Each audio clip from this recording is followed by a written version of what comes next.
और बड़ी खबर आपको बताते हैं, प्रधानमंत्री मोदी पर खरगे के बयान ने एक बार फिर से कांग्रेस के लिए मुश्किल खड़ी कर दी है। वहीं बीजेपी को बैठे बैठा एक मुद्दा हाथ लग गया है। कल पीएम मोदी की कर्नाटक में रैली होनी है। इससे पहले भी गुजरात चुनाव में मल्लिकार्जुन खड़गे ने मोदी को 100 मुंह वाला रावण कहा था, जिस पर मोदी ने कहा था कि जितना कीचड़ उछालोगे उतना कमल खिलेगा, और हुआ भी कुछ वैसा ही। गुजरात चुनाव में 99 सीटों से सिमटकर कांग्रेस सिर्फ 17 सीट पर आ गई। फिर मौका चुनाव का है और इस बार कर्नाटक में चुनाव है और खड़गे का लिटमस टेस्ट भी है, क्योंकि खड़गे यहीं से आते हैं। तो क्या मोदी की गाली गुजरात के बाद कर्नाटक में भी कांग्रेस को पड़ेगी भारी? ये देखना दिलचस्प होगा।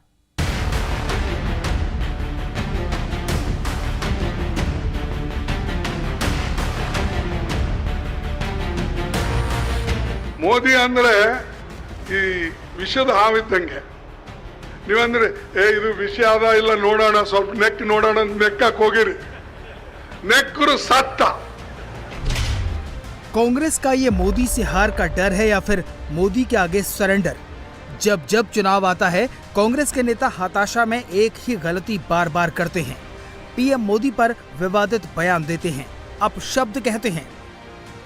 ಮೋದಿ ಅಂದ್ರೆ ಈ ವಿಷದ ಹಾವಿದ್ದಂಗೆ. ನೀವಂದ್ರೆ ಇದು ವಿಷ ಅದ ಇಲ್ಲ ನೋಡೋಣ, ಸ್ವಲ್ಪ ನೆಕ್ ನೋಡೋಣ ಅಂತ ನೆಕ್ಕಕ್ಕೆ ಹೋಗಿರಿ, ನೆಕ್ಕರು ಸತ್ತ। कांग्रेस ने एक बार फिर पीएम मोदी पर बिलो द बेल्ट वार किया। कर्नाटक के कलबुर्गी में पार्टी अध्यक्ष मल्लिकार्जुन खड़गे ने पीएम मोदी को जहरीला सांप कह दिया। पीएम मोदी पर खड़गे का ये ऐसा बयान था जिस पर बवाल मचना तय था। वो जानते हैं कि अगर उन्हें गांधी खानदान के करीब जाना है तो सोनिया जी के आदेश अनुसार नरेंद्र मोदी को सतत अपमान करना है। बीजेपी की तरफ से खड़गे और कांग्रेस पर ताबड़तोड़ हमले शुरू हो गए। हमले की कमान केंद्रीय मंत्री स्मृति ईरानी ने संभाली। कहा कि खड़गे अपनी कुर्सी बचाने के लिए पीएम पर ऐसा आपत्तिजनक बयान दे रहे हैं। खड़गे मोदी को गाली देकर गांधी परिवार को खुश करना चाहते हैं। मोहब्बत की दुकान खोलने वालों का जो एक तमाशा था देश के सामने, आज वो किस प्रकार का जहर उगल रहे हैं ये देश देख रहा है। ये पहली बार नहीं है कि प्रधानमंत्री मोदी पर कांग्रेस के किसी नेता ने अभद्र अथवा अपमानजनक टिप्पणी की हो। नरेंद्र मोदी की मौत की कामना करने के साथ साथ उनके स्वर्गीय पिताजी, उनकी स्वर्गीय माताजी का अपमान करना कांग्रेस की एक नीति और एक नीयत सी बन चुकी है। लेकिन मल्लिकार्जुन खड़गे जी का इस प्रकार का बयान देना कांग्रेस पार्टी की आने वाले इस चुनाव में हार का सबसे बड़ा संकेत है। वो जानते हैं कि अगर उन्हें गांधी खानदान के करीब जाना है तो सोनिया जी के आदेश अनुसार नरेंद्र मोदी को सतत अपमान करना है, चाहे वो मौत का सौदागर वाला कटाक्ष हो या आज जिस प्रकार से नरेंद्र भाई पर उन्होंने अभद्र टिप्पणी की है, ऐसी टिप्पणी हो। ये बात सुनिश्चित कर दी उन्होंने कि कांग्रेस की कर्नाटक चुनाव में हार पक्की है। लेकिन उन्होंने क्या बोला वो पूरे देश ने सुना। और अगर बीजेपी की आइडियोलॉजी के बारे में बोला तो बीजेपी की आइडियोलॉजी है क्या? राष्ट्र प्रथम। अब क्या खड़गे जी ये कह रहे हैं कि मोदी को नहीं हिंदुस्तान को गाली दी है? शब्द ये भले ही मल्लिकार्जुन खड़गे जी के हों, लेकिन ये आस्था, ये विष गांधी खानदान का है जो उगला जा रहा है। राहुल गांधी ने जिस प्रकार से पूरे ओबीसी समाज का अपमान किया, आज नरेंद्र मोदी पर मल्लिकार्जुन खड़गे जी का कटाक्ष उसी का एक प्रतिबिंब है। कर्नाटक में चुनाव प्रचार के बीच मल्लिकार्जुन खड़गे ने पीएम मोदी पर यह बयान दिया है। ऐसे में कर्नाटक चुनाव में बीजेपी इस बयान को बड़ा मुद्दा जरूर बनाएगी। आज कर्नाटक में बीजेपी के 2 हैवीवेट अमित शाह और जेपी नड्डा की ताबड़तोड़ चुनावी रैलियां हैं।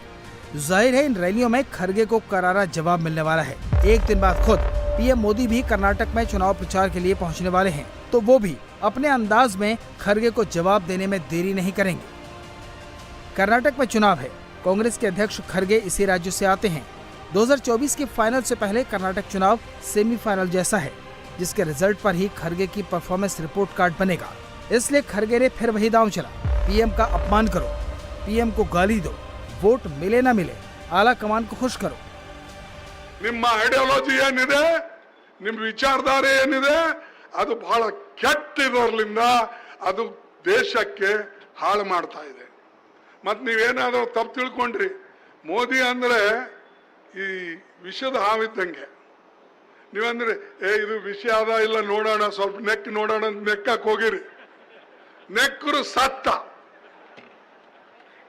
ಇಲ್ಲ ಇದು ವಿಷಯ ಅದಾನೋ ಎಲ್ಲೋ ಮೋದಿ ಕೊಟ್ಟಣ ಒಳ್ಳೆ ಮನುಷ್ಯನ ಪ್ರಧಾನಮಂತ್ರಿ ನಾವು ಸ್ವಲ್ಪ ನೋಡೋಣ ನೆಕ್ ನೋಡೋಣ ಅಂತ ಹೇಳಿ ಆ ವಿಷಯವನ್ನ ನೆಕ್ ನೋಡಿದ್ರೆ ನೀವು ಮಲಗೇ ಬಿಡ್ತೀರಲ್ಲೇ।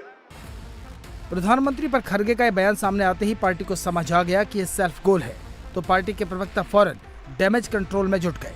बयान को अलग रंग देने की कोशिश शुरू हो गई। पार्टी प्रवक्ता सुप्रिया श्रीनेत ने कहा कि खरगे दलित समुदाय से आते हैं, इसलिए बीजेपी उन पर निशाना साध रही है। हमारे अध्यक्ष ने ये पूरी तरह से क्लैरिफाई कर दिया है कि उनका आशय, उनका मतलब मोदी जी को पर्सनली कुछ भी कहना नहीं था। वो उस विचारधारा की बात कर रहे हैं जो लोगों को में वैमनस्य फैलाती है, लोगों को डिवाइड करती है, लोगों को आपस में लड़ाती है।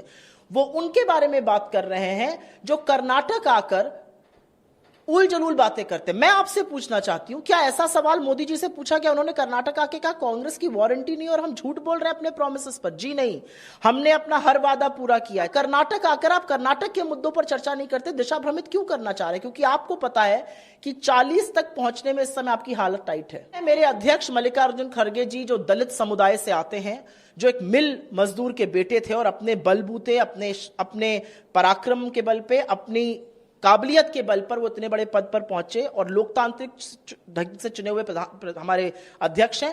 प्रधानमंत्री को ऐसा व्यक्ति बर्दाश्त नहीं है। प्रधानमंत्री को हमारे दलित अध्यक्ष से क्या दिक्कत है? हमारे दलित अध्यक्ष को आपके सामने आपका मंत्री कहता है कि उन्होंने एक महंगा स्कार्फ पहना है। क्यों? एक दलित व्यक्ति इस देश में महंगा स्कार्फ नहीं पहन सकता है। इस देश में महंगा स्कार्फ सिर्फ मोदी जी पहनेंगे और सिर्फ पीयूष गोयल पहनेंगे। एक दलित व्यक्ति जब कुछ बोलता है तो आप उसको उसके कलर के लिए, उसकी चाल के लिए, उसकी बोलचाल के लिए टिप्पणियां कसते हैं। ये कैसे लोग हैं और ये कैसी बात है? ये पूरा समुदाय देख रहा है।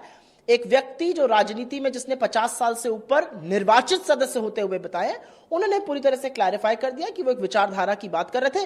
अब मुझे ऐसा लगता है कि जो विचारधारा है उसके बारे में चिंता करके उसको बदलना चाहिए भारतीय जनता पार्टी को। गुजरात चुनाव के दौरान पीएम मोदी ने कहा था कि कांग्रेस में मुझे गाली देने की होड़ चलती है, लेकिन कांग्रेस जितना कीचड़ उछालेगी उतना कमल खिलेगा, और हो भी ऐसा ही रहा है। 2007 के गुजरात चुनाव में सोनिया गांधी ने मोदी को मौत का सौदागर कहा था। तब कांग्रेस 59 सीटों पर सिमट गई। 2014 के लोकसभा चुनाव के दौरान मणिशंकर अय्यर ने मोदी को चाय वाला कहा तो कांग्रेस 44 सीटों पर सिमट गई। 2017 में मणिशंकर अय्यर ने फिर से मोदी पर विवादित बयान दिया, नीच इंसान कहा, और एंटी इनकम्बेंसी लहर के बावजूद कांग्रेस 99 सीटें जीतकर सत्ता से दूर रही। 2019 के लोकसभा चुनाव के दौरान राहुल गांधी ने मोदी के लिए चौकीदार चोर है का नारा दिया।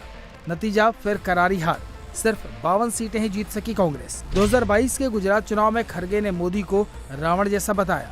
इस बार भी वही हुआ, कांग्रेस को सिर्फ 17 सीटें मिली। 2007 से लेकर 2022 तक हर बार कांग्रेस के नेता मोदी को लेकर विवादित टिप्पणी करते हैं, उन्हें गाली देते हैं और चुनाव में मुंह की खाते हैं। बावजूद इसके वो सबक नहीं ले रहे।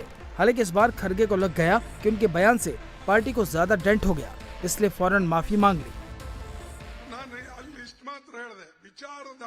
मैंने सिर्फ इतना कहा था कि हमारे बीच विचारधारा को लेकर मतभेद है। आरएसएस बीजेपी की विचारधारा विशैली है, लेकिन उन लोगों ने इसे पीएम मोदी से जोड़ दिया और कहने लगे कि खड़गे ने मोदी के लिए ऐसा कहा। मैं फिर से स्पष्ट करना चाहता हूं, मेरी ये मंशा कभी नहीं थी कि मैं एक व्यक्ति के बारे में टिप्पणी करूं या उनका दिल दुखाऊं। मेरे बयान से अगर किसी को ठेस पहुंची है, अगर इसे अलग तरीके से लेने की वजह से किसी को पीड़ा हुई है, तो मैं विशेष तौर पर उनसे माफी मांगता हूं। मेरे बयान को तोड़ मरोड़ कर पेश करना ठीक नहीं है, लेकिन मैं ये भी स्पष्ट कर देना चाहता हूं कि आरएसएस और बीजेपी की विचारधारा और उनका समर्थन करने वालों के खिलाफ मेरा संघर्ष हमेशा जारी रहेगा। खड़गे ने भले ही अपने बयान पर माफी मांग ली हो, लेकिन बीजेपी इस मुद्दे को शांत होने देने वाली नहीं है। कर्नाटक की चुनावी रैलियों में अब खड़गे के इस बयान की गूंज खूब सुनाई देगी। इंडिया टीवी हर वक्त हर जगह डाउनलोड करने के लिए सर्च करें India TV news Google play store या ऐप स्टोर पर।